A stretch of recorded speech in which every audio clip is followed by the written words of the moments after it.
Among the many weapons that emerged from the chaos of the Second World War, few achieved a reputation as paradoxical as the Beretta Modello 1938.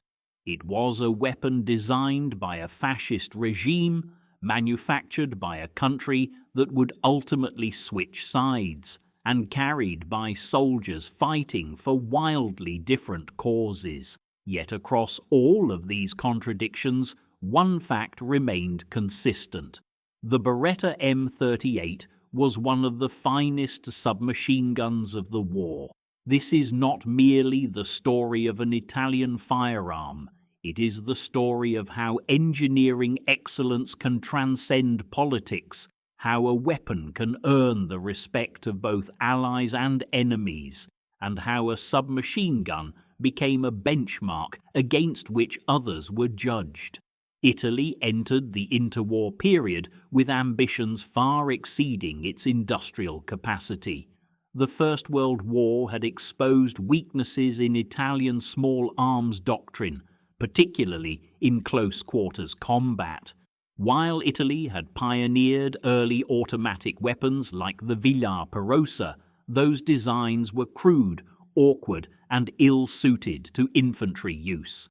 By the mid-1930s, Italian military planners recognized the need for a true submachine gun, one that combined controllable automatic fire, reliability, and battlefield practicality. Unlike many nations that rushed into mass production once war began, Italy approached the problem deliberately. The result was the Beretta M38, officially adopted in 1938 and produced by Fabbrica d'Armi Pietro Beretta, one of the oldest firearms manufacturers in the world. From the beginning, the M38 was designed not as a cheap emergency weapon, but as a professional soldier's tool. The Beretta M38 stood apart from many wartime submachine guns because of a simple but rare philosophy. Build it well, even if it costs more. Chambered in 9 by 19 mm parabellum, the M38 used a blowback operating system firing from an open bolt.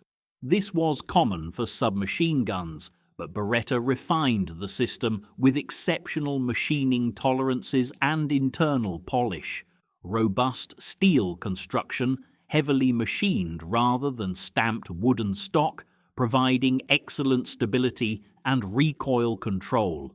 Long barrel with muzzle compensator, improving accuracy and controllability, selective fire capability on early models, allowing semi-automatic and full automatic fire. Unlike many contemporaries, the M38 was known for its exceptional accuracy. Soldiers routinely reported effective fire at distances beyond what was typical for submachine guns, sometimes exceeding 200 meters. This accuracy came at a cost. The weapon was heavier than many rivals and slower to produce, but what it lacked in economy, it made up for in performance.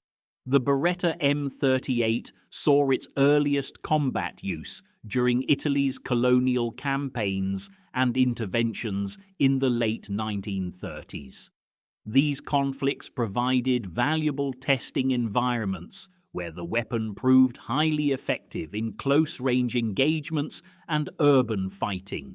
Italian elite units, including blackshirt formations and special assault troops, were among the first to receive the M38. Their feedback was overwhelmingly positive. The weapon was controllable, reliable in harsh environments, and devastating in short bursts. Unlike earlier Italian automatic weapons, it inspired confidence rather than improvisation. By the time World War II began in 1939, the Beretta M38 was already regarded as a top-tier submachine gun, even if production numbers remained limited. Italy's entry into World War II placed the Beretta M38 into a conflict defined by poor planning and uneven execution. While Italian strategy often faltered, the M38 did not. Italian soldiers fighting in North Africa, the Balkans, Greece, Italy itself quickly learned that at the squad level, the Beretta gave them a significant advantage in close quarters engagements. In urban combat, mountain fighting, and ambush scenarios, the M38 excelled. Its controllability allowed accurate bursts, while its reliability kept it functioning in sand, dust, and cold. Ironically, the weapon's excellence only highlighted the shortcomings of the broader Italian war effort. Perhaps the greatest testament to the Beretta M38's quality came from Germany, as German forces encountered the weapon both in joint operations and after Italy's armistice in 1943, they were impressed. Unlike many captured weapons that were relegated to secondary roles, the M38 was actively adopted and issued by German units. The Wehrmacht and Waffen-SS designated it as the MP738 and later variants. German troops valued it for superior accuracy compared to the MP40 solid construction and reliability, effective performance in urban and defensive fighting. In some cases, German soldiers preferred the Beretta over their own standard submachine guns, a rare endorsement in wartime conditions. Variants and wartime simplifications. As the war progressed and Italy's industrial situation worsened, Beretta introduced simplified variants of the M38. These included M38, AM38/42, M38/44. Later versions reduced machining complexity, shortened barrels, and removed some refinements to speed production. While these changes slightly reduced accuracy and finish quality, the core performance remained strong. Even simplified models retained a reputation for dependability, a testament to the soundness of the original design. After 1943, a weapon without a single master. Italy's surrender in 1943 fractured the country, and the Beretta M38 followed that fracture.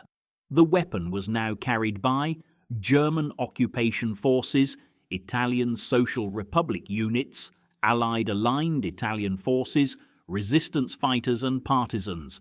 Few weapons of the war can claim such a diverse service record.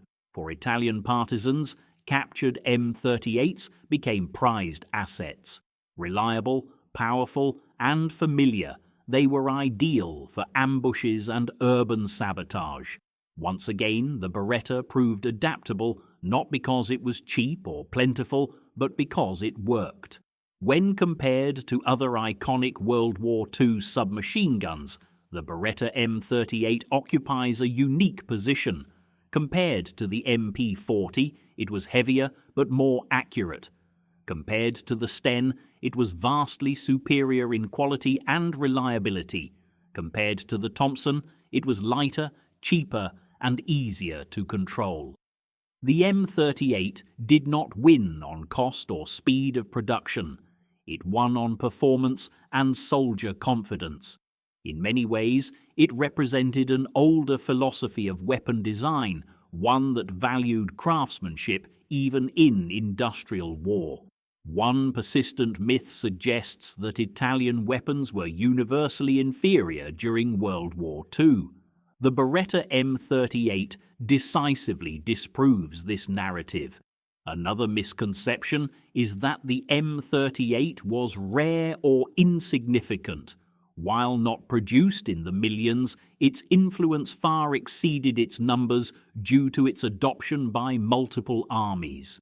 There is also a belief that later simplified variants were bad weapons. In reality, they remained highly effective and were still superior to many emergency production submachine guns of the era. After World War II, the Beretta M38 did not disappear. It remained in service with Italian police and military units for years and influenced later Beretta designs. Some examples were exported, while others saw use in post-war conflicts and internal security roles. Today, surviving M38s are highly prized by collectors. Original early war models, in particular, are considered masterpieces of submachine gun design. More importantly, the M38's legacy lives on in the reputation of Beretta itself, a company that proved it could produce world-class weapons even under difficult circumstances. The Beretta M38 was not the most numerous weapon of World War II. It was not the cheapest nor the easiest to manufacture. What it was, unequivocally, was one of the best. It earned the respect of Italian soldiers, German troops, resistance fighters, and post-war professionals alike. In a war filled with compromises and shortcuts, the Beretta M38 stood as a reminder that quality still mattered, and in the hands of those who carried it from deserts to city streets, it proved that excellence once achieved is difficult to ignore.